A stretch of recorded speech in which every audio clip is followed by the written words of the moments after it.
Hello everyone.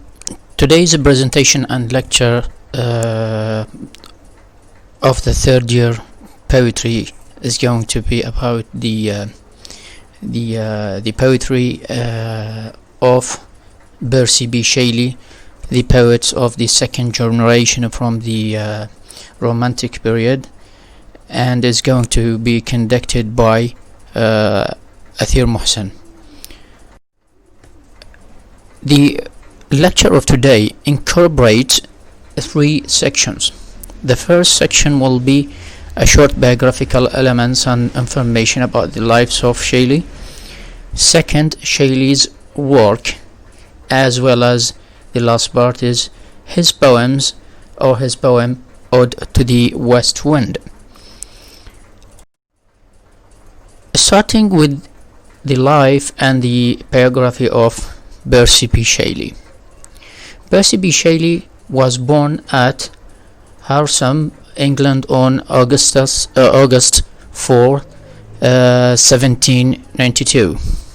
Shelley received an excellent education, first with a local clergyman, the Reverend Evan Edwards, and another later at Sion House Academy between the year 1802-1804 and Eton between 1804 and 1810.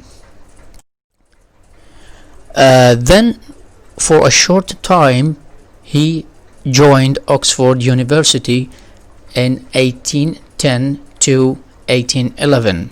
Shelley was a rebel against irresponsible power and unreflecting obedience to authority. So Shelley's first publications were of his fascination with Gothic horror. For this, he wrote and published a pair of Gothic novels. The first one is The Stories, a Romance in 1810, and Set Irvin or the Rosicrucians in 1810. At Oxford, toward the end of 1810, with his friend Thomas Jefferson Hogan, published and signed a tract entitled The Necessity of Atheism, and after their authorship had been discovered, or the authorship of this tract has been discovered, they were expelled him from the university with his friend. Shelley got married to Harriet in Edinburgh on August 28, 1811. In September of 1812, Shelley travelled with his young wife back to London.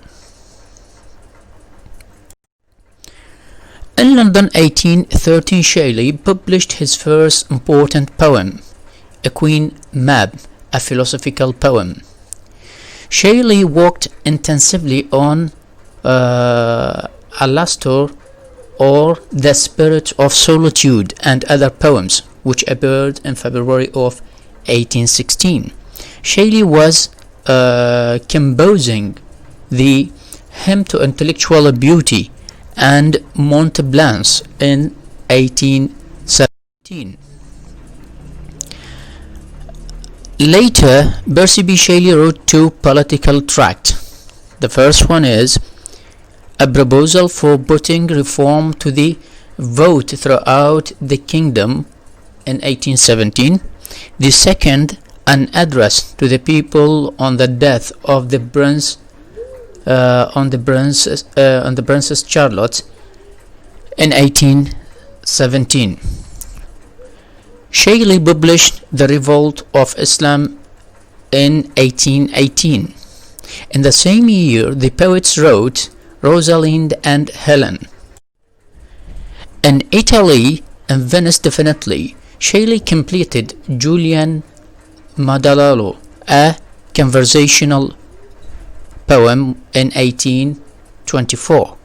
At Florence in Italy, Percy Shelley finished Peter Bill III.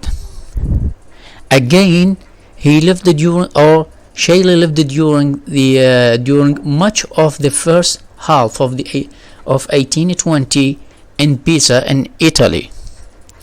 In 1820, Shelley published many poems such as The Sensitive Plant, The Cloud, and To a Skylark. The poet composed a Psychedion in 1821, a poem of the psyche's yearning for its ideal mate. In May and June 1821, after hearing of the death of John Keats, he produced the elegy Adonais, an elegy on the death of John Keats in 1821.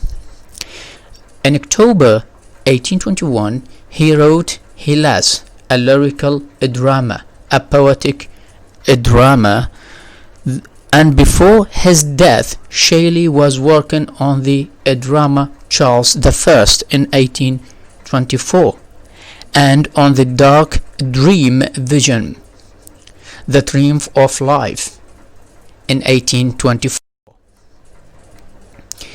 The second or the third part, which is the heart of this lecture and the presentation, is the most outstanding poem written by Percy B. Shelley. It is Ode to the West Wind, and this presentation for the poem includes 5 sections. The first section is a short introduction to the poem.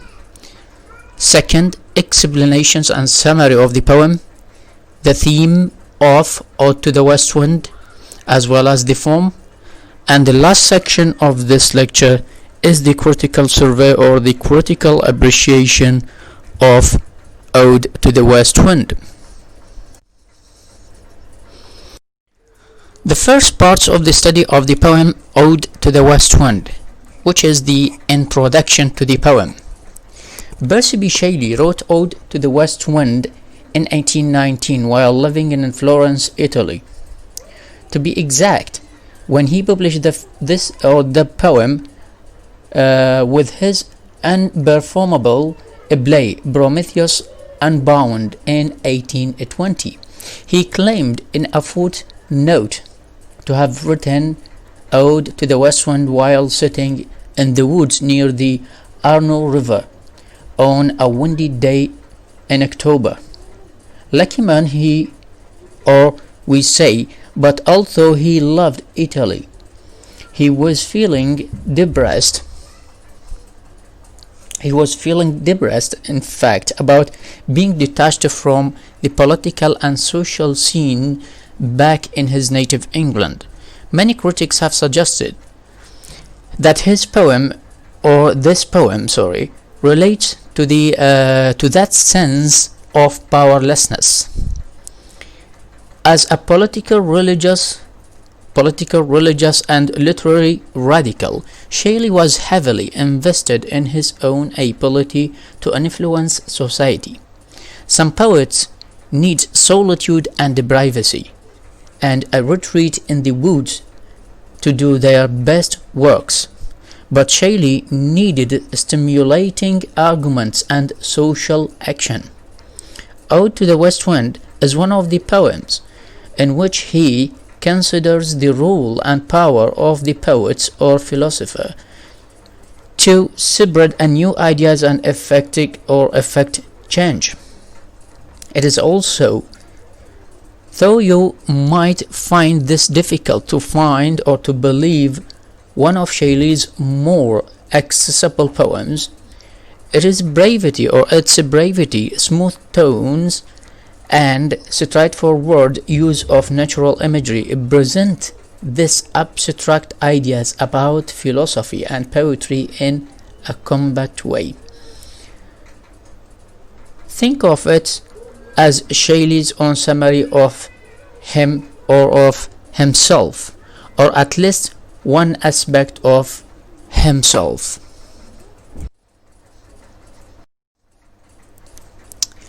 The second section of the discussion of the poem Ode to the West Wind is the explanation of lines as well as the summary of the poem. So students will find that this poem is divided into group of lines or different parts of lines, but this division is not real. It is just for a full understanding of the students, or it helps the students to understand the full meaning of this poem. So starting by stanza 1 or canto 1, the poem actually has been divided into 5 parts. Each part is a complete sonnet, and this kinds of division follows some kinds of the odes that written in ancient classical ages, which is either the Horatian or other parts or another types of odes. Thus, starting by canto 1. O wild west wind, thou breath of autumn's being, thou from whose unseen presence the leaves dead are driven like ghosts from an enchanter fleeing, yellow and black and pale and hectic red, pestilence striking multitude, O thou. In these first 5 lines of the poem, first the speaker appeals to the west wind 4 times in this first canto or section of the poem. Second point, in line 1 to 5 are the first appeal in which the speaker describes the west wind as the breath of autumn, as well as in these lines, like a magician banishing ghosts or evil spirits, the west wind sweeps away the dead leaves. These dead leaves are multicolored, but not beautiful in the way we usually think of autumns or autumn leaf. Their colors are weird and ominous and seems almost diseased, like pestilence striking multitude. The second division from line 5 to 8, whose chariots to their dark wintry bed, the winged seeds, where they lie cold and low, each like a corpse within its grave. In these lines there are 2 main points. The first is the speaker appeals to the west wind a second time. The second point, this time the west wind is described as carrying seeds to their grave like places in the ground, where they will stay until the spring wind comes and revives them. The wind bearing seeds in the ground is like a charioteer driving corpses to their grave. From line 8 to 12, each a corpus within its grave, until the thin osiers, sisters of the spring, shall blow her clarion o'er the dreaming earth and fill, driving these sweet buds like flocks to feed in air, with living hues and odors plain and whole. In fact, or actually analyzing or understanding these 4 lines, we'll discover these 3 points. Once the west wind has carried the seeds into the ground, they lie there all winter, and they are woken by the spring wind. The second point, Shelley thinks of the spring wind as blue, or to be specific, osier. The third point, which is significant in these 4 lines, the spring wind seems to be the cause of all the regeneration and the flowering that takes place in that season. It blows a clarion, a kind of a trumpet, and causes all the seed to bloom. It fills both plain and hill with living hues and odors. It also opens buds into flowers, the way a shepherd drives sheep. The final couplet of the first stanza, or the first part of Ode to the West Wind: Wild spirit, which art moving everywhere, destroyer and preserver, O hear, O hear. In these two lines, the speaker appeals to the west wind twice more, describing it as wild spirits that's everywhere at once. Secondly, the west wind is both destroyer and preserver. It brings the death of winter, but also makes possible the generation or regeneration of spring. The third main points of these last two lines of stanza 1, now we find out sort of what the speaker wants the wind to do: hear or hear. For the moment, that's all he is asking, just to be listened to, or by the wind. All in all, if we are speaking about this stanza, or stanza 1, the first, or which is the first canto, or represent the first canto of the poem, the first canto makes a grief expound allusions to the deaths of the poet's son William and of other close to him, as well as his knowledge of and sympathy for England's poor. Shelley speaks of autumn leaves as pestilence striking multitudes. That's all, or that the great wind blows to their dark wintry bed, represented by graves. He finds intermixed with those driving leaves, however, the winged seed that, as stanza 3 has, it will soon be awakened from a death-like sleep by the west winds, azure sisters of spring. These winds from the warm south will open the buds, whose flowers feeds on the sweet springtime's air, as a flock of sheep feeds on pasture's grass.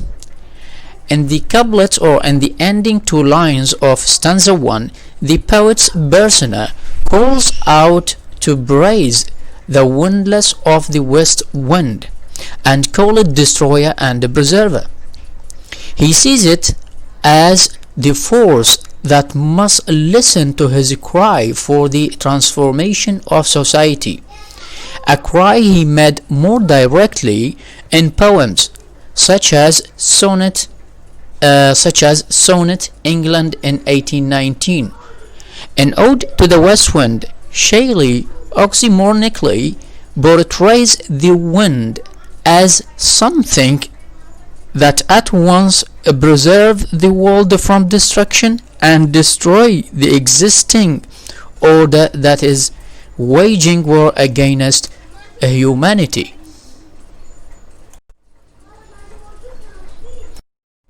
The second stanza, or the second canto of Ode to the West Wind, lines 15 to 18.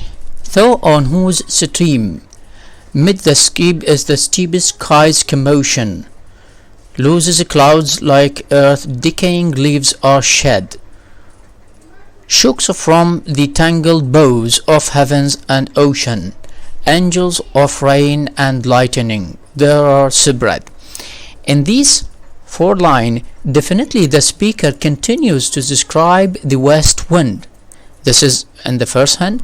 Second, this time he describes the wind as having clouds spread through it, the way dead leaves float in a stream. Leaves fall from the branches of trees, and these clouds fall from the branches of the sky and the sea, which works together like angels of rain and lightning to create a clouds and weather system. The last point which could be noted in this or in these 4 lines, there is a storm coming. It means that the poet is alluding to something will happen in this part of the poem.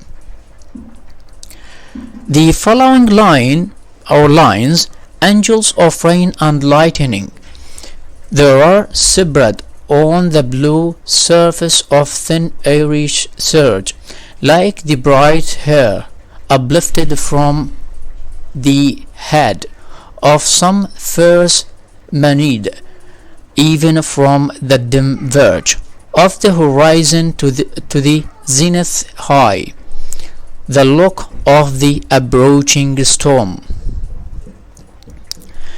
In this group of lines, the speaker creates a complex simile, describing the storm that the west wind is bringing, the looks of the approaching storms, the thunderclouds or the thunderclouds that are spread through the airy blue surface of the west wind, in the same way that the wild looks of hair on a Maenad wave around in the air.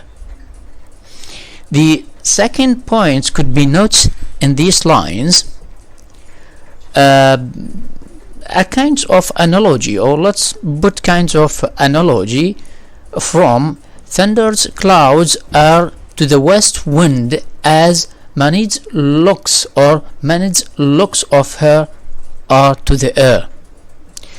A Maenad is one of the wild, savage women who hang out with the god Dionysus in Greek mythology. The point here about Maenad is that, being wild and crazy, they do not brush their hair much. The last significant note in these 4 lines or group of lines, and the poet reminds us that these men's hair like clouds go vertically all the way through the sky from the horizon to the center.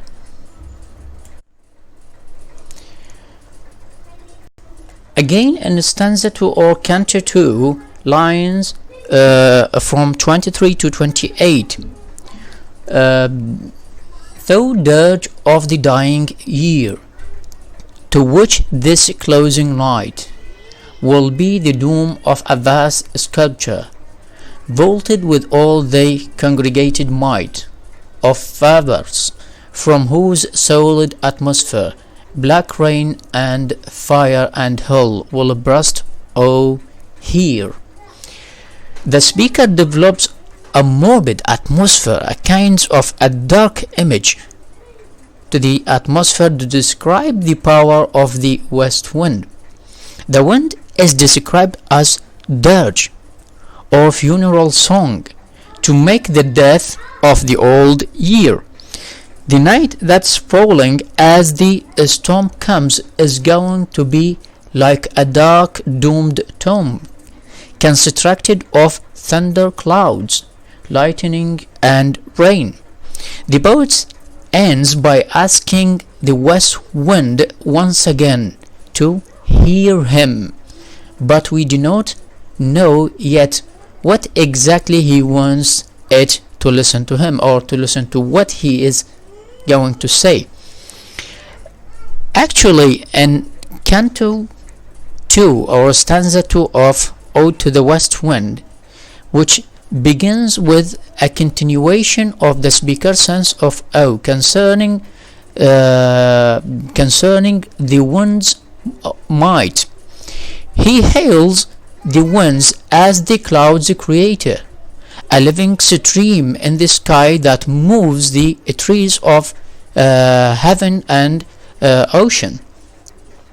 In this stanza, the poet delineates a vision of angels that flow with the winds, and that, in his simile, are like the bright hair streaming from the head of some fierce manet, inducing in his reader a sense of vertigo. Shelley takes them to the high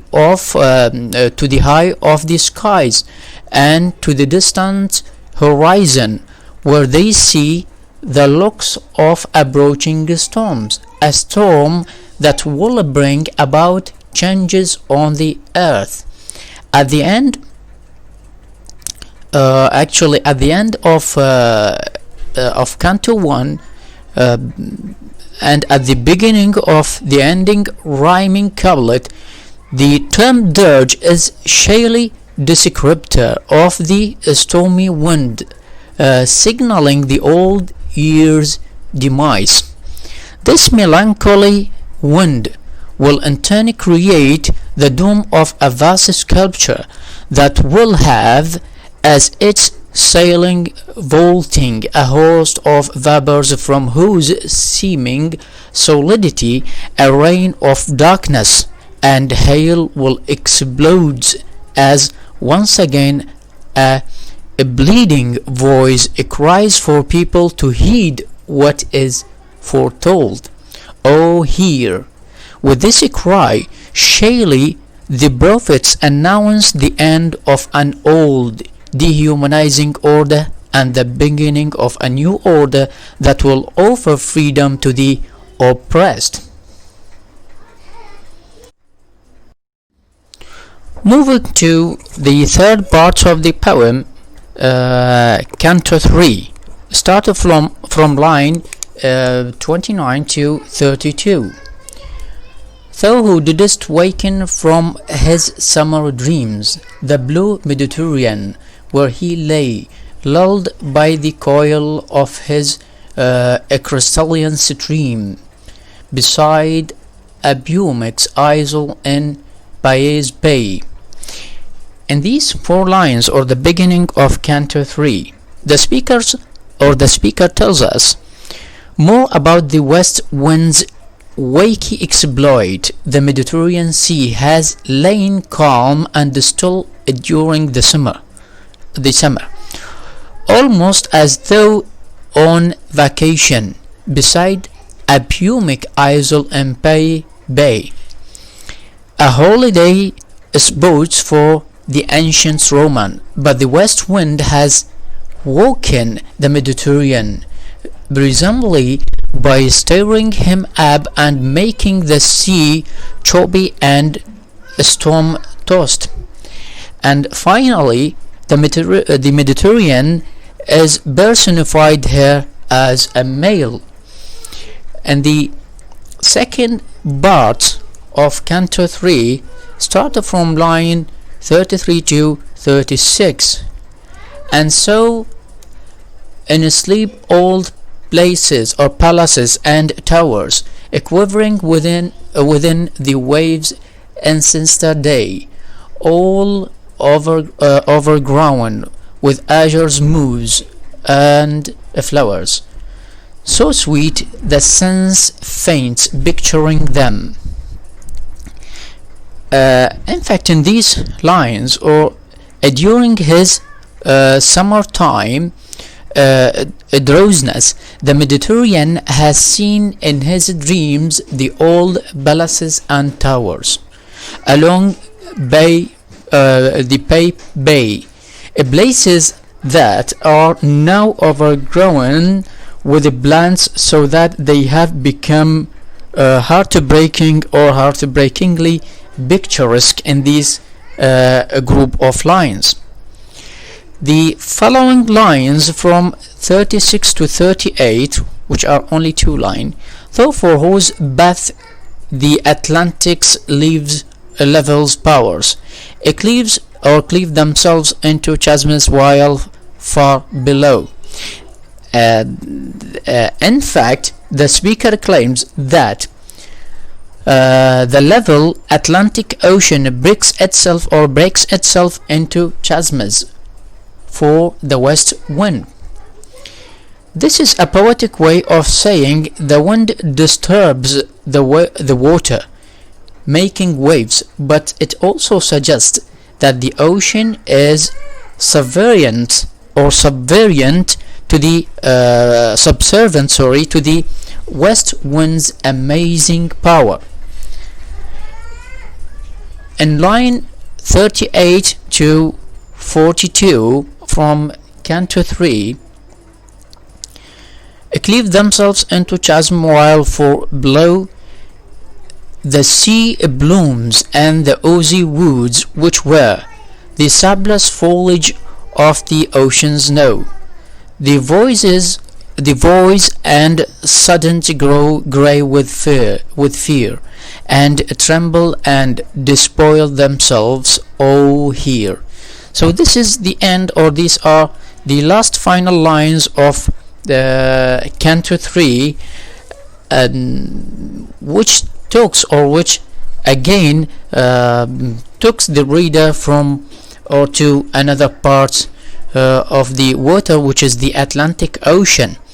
In the depths of the Atlantic Ocean, the different kinds of marine plants hear the west wind high above, and suddenly grow grey with fear, and thrush around, harming themselves in the process. Once again, the speaker ends all this description of the west wind by asking it to hear him.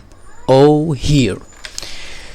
In stanza 3, or in Canto 3, the poet's persona furthers the notion of things changing instantly from sweetness to darkness and cold through the action of his ever-deriving west wind. He asks his reader to envision a Mediterranean Sea suddenly being awakened from deep summer sleep beneath a pumic isle in Bysshe, a place all overgrown with azure moss and the flowers, so sweet the sense fence picturing them, below the sea racked floating in a great ocean depth. The realization occurs that profound change is happening in the world, and the sea's denizens trembling and despoil themselves out of panic. Something indeed afoot in Europe, and it does not simply have to do with a change in weather. The palpable fear expressed by the power of the ocean, one is led to believe, is the fear felt by earth great and mighty, who will out of fear grow grey when a catastrophic change finally comes.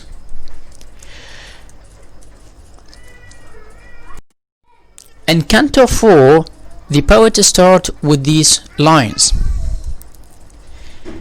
If I were a dead leaf, thou mayest peer, if I were a swift cloud to fly with thee, a wave to bands beneath thy power and share the impulses of thy strength, only less free than thou, O uncontrollable. In fact, in these lines, the speaker begins to describe his own desires more clearly.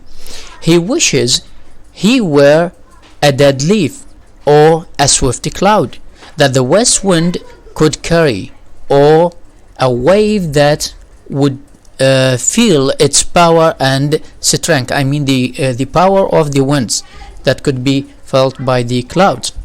Again, in this or in the beginning of Canto 4, the poet imagines this would make him almost as free as the uncontrollable west wind itself. While in the following line, if even I were as in my boyhood and could be the comrade of thy wanderings over heaven, as then went to outstrip the sky speed, scarce seems a vision. In these lines that started from 47 to 51, Percy B. Shelley is willing to compromise, even if he cannot be a leaf or a cloud. He wishes he could at least have the same relationship to the wind that he had when he was a young, when the two were comrades. Again, when he was young, the speaker felt like it was possible for him to be faster and more powerful than the west wind. Lines from 51 to 53 in the same Canto 4. I wander near have striven, as thus with thee in a prayer in my sore need. Oh, lift me as a wave, a leaf, a cloud. Percy B. Shelley claims that if he could have been a leaf or a cloud on the west wind, or felt a young and powerful again, he would not be appealing to the west wind now for its help. And he begs the west wind to treat him the way it does natural objects like waves, leaves, or clouds. In the last lines of Canto 4 or section 4 of the poem, fall upon the thorns of life I bleed. A heavy weight of hours has chained and bowed. Oh, one too like thee, tameless and swift and proud. The poet exclaims, I fall upon the thorns of life I bleed. He explained that the passage of time has weighted him down and bowed his spirit, which started out tameless and swift and proud, just like the west wind itself. All in all, speaking about Canto 4 or stanza 4 of this poem, which begins with the poet's shifts into a more personal voice. Shelley praises contrasts himself with and longs long like a leaf to be wafted by his beloved west wind. His yearning for oneness with this spirit of nature had the intensity of her or heartfelt prayer. The poets would choose to be a dead leaf blown about by the wind, or a flying cloud, or a wave on the sea being pushed to the shore, rather than stay in his present despairing condition, hoping to share in the west wind's power in order to be freed from the bonds of earth. He calls upon the uncontrollable to control him, to be for him a strong friend who would lead him, just as an older, stronger adult would monitor a child, saying in this occasion, if even I were as in my boyhood and could be the comrade of thy wanderings over heaven. The fourth line in the fourth stanza is another prayer to the wind, and this time Shelley asks the wind to lift to lift me as a wave, a leaf, a cloud, because as he exclaims in one of the most memorable phrases of the poem, I fall upon the thrones of life, I bleed. The speaker feels weighted down by time and life's circumstances, and he suffers unmercifully. He cries out for the release that his raging west wind can prove. The last canto of the West, or Ode to the West Wind. Make me thy lyre even as the forest is. What if my leaves are fallen like its own? See, these lines are so much memorable parts of the poem. Finally, the speaker or the poet asks the west wind for something. He wants the west wind to turn him into its lyre. It's a musical instrument through which the west wind can tells the truth of this life. This image is related to the Eloan harp, a common metaphor in romantic poetry. The Eloan harp is sort of like a stringed version of a wind chimes. It is an instrument that you only have to put out in the breeze, and nature will play its own tunes. Here Percy Shelley, or the speaker, describes himself as the harp or lyre that the wind will play. He will be the instrument, and the west wind will play its own music on him, just as it does in the branches of trees in the forest. That way, it won't or it wouldn't matter that he is metaphorically losing his leaves. The following lines of the same stanza, the tumult of thy might harmonies, will take from both a deep autumnal tone, a sweet though and sadness, be thou spirit first. My spirit, be thou me ambitious one. The speaker, in fact, the speaker and the trees of the forest are both decaying. The trees are losing their leaves, and he has been bowed down by the heavy weights of life. But that doesn't matter for him.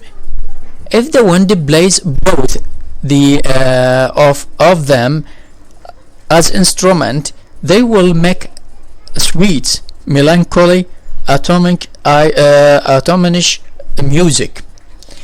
Now the speaker and the line that starts with my spirit be thou me ambitious one.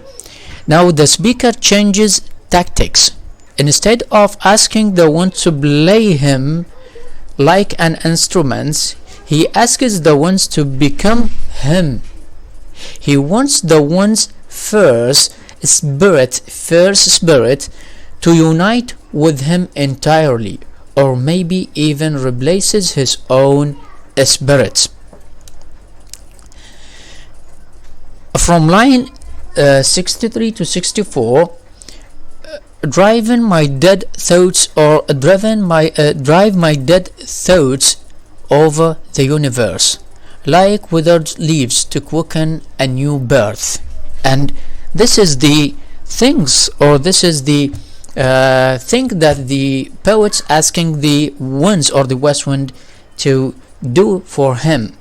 The speaker compares his thoughts to the dead leaves. Perhaps the west wind can derive his thoughts all over the world in the same way it moves the leaves, and they will become like a rich compost, or much from which a new growth can come in the spring. That way, even if his thoughts are garbage, at least that garbage can fertilize something better. Lines from 65 to 67. And by the incantation of his or of this verse, scatter as from an unextinguished hearth, ashes and sparks, my words among mankind. Percy Shelley comes up with another metaphor to describe what he wants the winds to do to his thoughts, and this one is not about fertilizer. He describes his own words, perhaps the new words of this very poem, or to the west wind that he is speaking about, as a speaker or speaks, and as sparks and ashes that the wind will blow out into the world. In reality, the speaker himself is the unextinguished hearth from which the sparks fly. He is a fire that has not gone out yet, but is definitely waning. The last final lines of Canto 5 that represent the end of this poem, or the last section of the Ode to the West Wind. Be through my lips to an awakened earth, the trumpets of a prophecy, O wind. If winter comes, can spring be far behind? Percy Shelley returned to the metaphor of the wind playing him as an instrument, but this time he describes his mouth as a trumpet, through which the winds would blow its own prophecy. The speaker ends by asking the winds a question that seems very simple. If winter comes, can spring be far behind? The symbolic weight that he is attached to the season makes us realize that this is more than a question about the wheel of the year. He is asking whether or not the death and decay that come at the end of something always mean that a rebirth is around the corner. Not the last. He is hoping that is true, because he can feel himself decaying. If we are going to summarize this, or the fifth canto, which is the end of Ode to the West Wind, Canto 5 ends the poem with the person's most passionate pleas, then features his commands to the invisible mover and shaker of the world. In the first stanza, he petitions the winds to be its lyre, asking that if his own leaves are falling as those in nature, the wind should use them to help create a melancholy tone befitting the autumn season. Then he asks the winds for the ultimate favor, to be one with it. Be thou spirit's first, my spirit, be thou me impetuous one. The poet compares his thoughts to those dead leaves. The wind blows, asking that those thoughts, like leaves, be whirled through the world to quicken a new birth. Finally, when the poet's persona prays for the winds to scatter as from an extinguished hearth, ashes and sparks, my words among mankind, he makes it clear that he now sees himself as the wind's agent, doing its bidding by prophesying through his written words. The prediction he makes is subtle and even pedestrian, with its social observation. If winter comes, can spring be far behind? The question becomes a profound one. If winter is equated with an England hobbled by the darkness and cold of greed, tyranny, and scorn for the poor, and if spring stands for the happy birth of an England of noble aspiration, as was Shelley an instance or intent. The following parts is the themes of the poem, themes of Ode to the West Wind. In Ode to the West Wind, Shelley examines and compares two phenomena that are in particular potent: the power of nature and the power of poetry. Like most romantic poets, he sees a clear link between these two, believing that the poet's power arises from nature, inspired by it and akin to it in many respects. Many similes in this poem and in others by Shelley focuses readers' attention on the comparison. Hence, the destructive power of the west wind parallels Shelley's fear that the beauty of the natural world, and metaphorically the beauty of his own works, is doomed to oblivion by a hostile and insensitive force. At the same time, he recognizes that the destructive power of the wind, of the west wind, is but a part of a larger cycle in which what seems like death is merely a necessary stage in the process of regeneration that perpetuates or cause the continuation of life itself. In the final stanzas of the poem, he offers some hope that despite his being constricted by his humanity and possibility being ignored by those who he wishes to enlighten, he may one day be able to speak to others. Like the new life that comes inevitably every spring, his work may be reborn when people discover them and listen to Shelley's calls for social and moral reforms.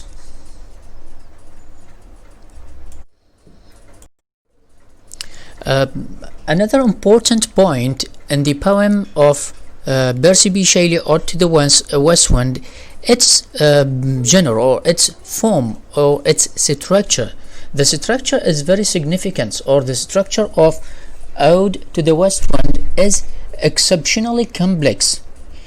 Each of the 5 stanzas is itself a terza rima sonnet. This means that the poem is divided into 5 sonnets, consisting of 14 lines, divided into 4 triplets and a concluding couplet. Through the complex interlocking rhyme scheme of terza rima, Shelley gives the poem a strong sense of rhythm. The form also gives emphasis to the concluding couplets in each stanza, thereby focusing the reader's attention on the final line or lines. The effect Shelley achieves is important, for he wishes to emphasize in the first 3 stanzas the speaker's belief that the west wind heeds his call, and in the final stanza he wants to highlight the significant rhetorical question with which the poem ends. And this is the strength of the special form that have been attributed to the poem by the poet Percy B. Shelley. It was written definitely in the woods near Florence on a day when that tempestuous wind, whose temperature is at once mild and animating, was collecting the vapors which pour down the autumnal rains. A place where the resulting leaves are remarkably loud. In this poem, as in so much of the Romantic poetry, the wind and the surrounding natural environments are thought of as linked to the poet's inner being, and thus the wind becomes a source of spiritual and poetic fact and vitality to Percy B. Shelley. Shelley's Ode to the West Wind is an address to the powerful though invisible agent, and a wish for the blessing of poetic inspiration. The wind can have regenerative power, but it can also mean intimation, something stated in an indirect or concealed manner. In this sense, the wind can be a messenger or prophet of things to come. Shelley will employ all of these attributes of the wind within his poem. The structure is equally important in understanding the poem. In its most simple terms, the genre of this poem is an ode, a poem that originated in the ancient Greek world and was intended to be sung or chanted. The ode is a very formal, complexly organized poem that was meant for important state functions and sermons, such as the ruler's birthday, an occasion, a funeral, or the unveiling of a public work. In other words, it is a mode of public address. Two types of odes can be identified in Ode to the West Wind. The first type is based on the odes written by Pindar between 522 and 442 BC, while the second type of the classical ode is named for the Latin poet Horace, who derived this stanzic structure from such Greek poets as Sappho. In contrast to the odes of Pindar, the Horatian ode is personal rather than public, general rather than occasional, and all these features and the qualities are found in Ode to the West Wind. In the English tradition, while speaking about the ancient heritage, the ode becomes irregular based on a structure of turn, counter-turn, and stands a series of balanced opposites. The genre attained popularity in the 17th century with Ibrahim Coley Pindaric Odes in 1656, in which Coley attempted to capture the spirit and tone of Pindar rather than a formal imitation of the classical poets. In the 18th century, the great formal ode began with John Dryden's Ode for St. Cecilia's Days. Ode to the West Wind as we are speaking about Percy B. Shelley's Ode to the West Wind, combines many of the classical elements. The first three stanzas describe the wind's changing movements in nature, while at the same time the lines vacillates between the external world and the worlds of the imagination. Shelley's most interesting departure from classical models is that the person being celebrated is ultimately the poet himself. Starting with the poem, in the first lines of section 1, Shelley creates a duality for the wind. It is a spiritual agent who will take on a human attribute. This account for its active participation in the physical world. This duality is established in the first line, where the wind, like all living beings of the natural world, is a breathing entity. Ode to the West Wind, though a breath of atom being. In the second and the third lines, however, we are immediately reminded that the west wind comes as a spiritual messenger that performs its offices swiftly and invisibly. Finally, the wind is also an animating source of power, that even the dead are installed with a quasi-living liveliness that continues and intensifies throughout the first section. In fact, the second section of the poem, or the second canto, is a cloud space containing a scientifically detailed description of the sky and the effects of the wind as it moves through another medium. Here, Shelley is observing the clouds from his perspective alone on the bank of the Arno River, and he incorporates that observation for his own poetic ends.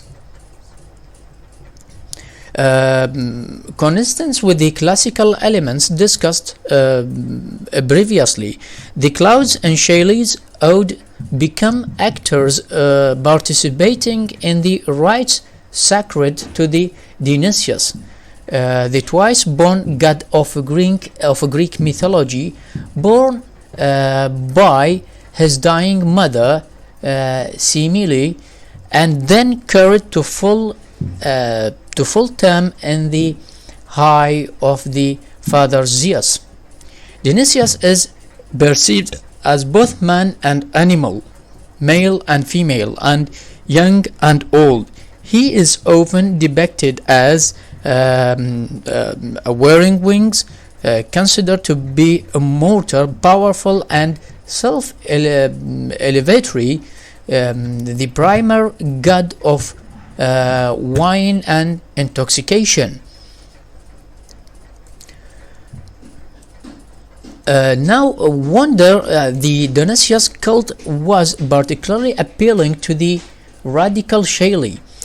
Thus, when Shelley describes the clouds like the bright hair uplifted from the head of some first Manads through dirge of the dying year, he is referring to the Manad female participants in the Dionysiac cult, who would leave the city crying out to the mountain, where they would let down their hair and beginning a frenzied dance to the sounds of high-pitched music.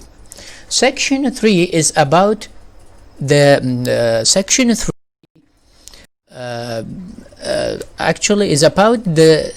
sea's responses to the wind and beings, with a summoning of the west wind from his summer dream, having been seduced by the warm Mediterranean, lulled by the coil of his crystalline stream beside the Pumic Isle in Bysshe Bay.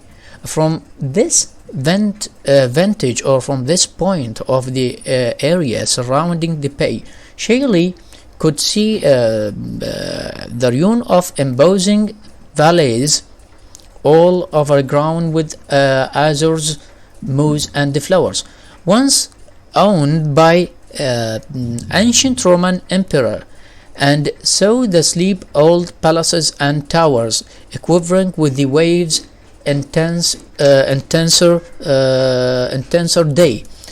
According to this section, or in this section, the third section I mean, ends with the same word as the two preceding section. Shelley is addressing the west wind, is addressing the west wind to hear his invocation, or his speech, his prayer, as written in the poem, "O hear." While in section 4 of the poem, which begins with a recapitulation of the previous three elemental effects of the west wind on land, in the sky, and upon the ocean, with the important distinction that the poet now insinuates himself into the tempestuous performance of the west wind, thereby imposing himself as the true subject of his poem. Thus the poet said, "If I were a dead leaf thou mayest bear, if I were a swift cloud to fly with thee, a wave to bend beneath thy power and share the impulses of thy strength." It is further implicit within this gesture is the impetus that gave rise to the poem, the wish to be joined the west wind. The comrade, or the poet said, the comrade of the wandering over heaven, to outstrip the sky speed, to have a new life infused into his imaginative powers. That wish is an invocation to the divine power of the wind, a supplication by a devoted subject burdened by mortal scorns, suffering from a diminution in his creative abilities. While moving to the last section, or canto 5 of this poem, which is called the section of wishes, the wishes for a regenerated imagination intensify as it becomes a plea for an inspiration akin to the Dionysic frenzy of ancient times. Thus, Percy B. Shelley said, make me thy lyre, even as the forest is. Be thou spirit first, my spirit, be thou me impetuous one. It is a wish for nothing less than a complete possession by the strength of the wind, a possession